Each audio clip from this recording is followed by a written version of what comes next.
దాగలేక సోకుల సైగా వేడి పెంచేసిందే ఆగలేక రేగేదాకా ఏడిపించేసిందే వామ్మో వాయో అన్నా వినలేదే వేగం ఆహా అంటూ కొలిసిందే పాపం అల్లేసినా గిల్లేసినా బాగానే ఉందే కొత్తగా దిత్తన దిత్తన దిత్తన దిత్తన దిత్తన మోగిందోయమ్మో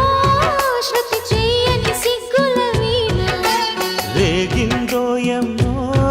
మతిపోయిన ఈ పసికూన ఏం